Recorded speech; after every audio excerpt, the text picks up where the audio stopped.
we've taken a step back in time to a typical surgical operation in 1863 field hospital. And can you tell me a little bit about what would be taking place here? Yes, sir. Federal forces have captured New Bern in 1862, and they held the city throughout the entire war. Conditions here, it being a port city, the Federal Army could get pretty much the supplies that they needed. However, Confederate forces that was in Craven County, the supplies were dwindling. They could only get what they could readily receive from people within the area that they were at. Their supply lines were still open, but not freely as they were when the war started. The Union Army still had the supply lines open.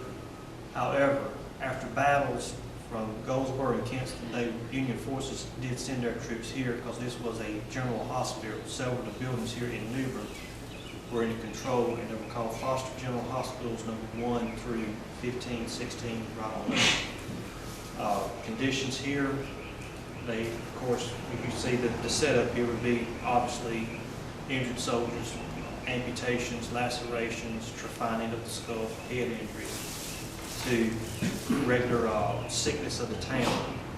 The doctors in the town that lived here, either there were old doctors that still practiced here, or if they were young enough, they had joined the Confederate Army. So a lot of the town people would come to the Union Army for help, as so is the yellow fever case. Operative. It is a mixture of various chemicals, including glass and thermal mercury. And when 7 pounds of pressure is applied, it ignites. He lost a couple of fingers due to some of his experiments. In fact, most of your pictures you'll see of him, you don't see it right here. It's always tucked into his jacket. He used them in kegs, which is the keg torpedo. This is his invention. You take an ordinary beer keg, or wine, or vinegar, or whatever, and you would cut holes for several of these fuses. And these are Rain Savannah style fuses. They actually screw right into the wood. They don't have to have a fitting. Some of these fuses actually you had to mount a fitting and then screw it in. These didn't.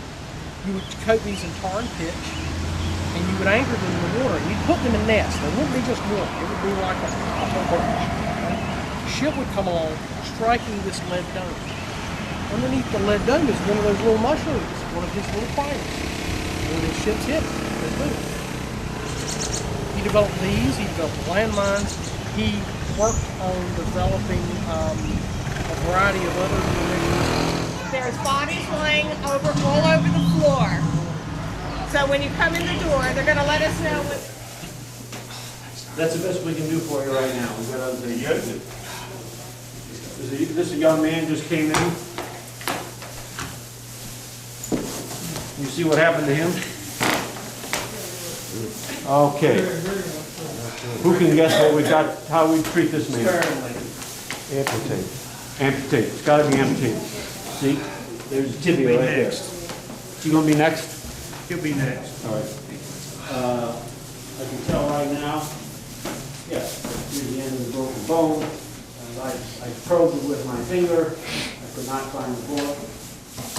Well, we come here because our unit, the 5th USCT, actually fought in North Carolina, principally at Fort Fisher, and then on to the Battle of Wilmington, and even here. So we think it's part of our duty to at least portray that.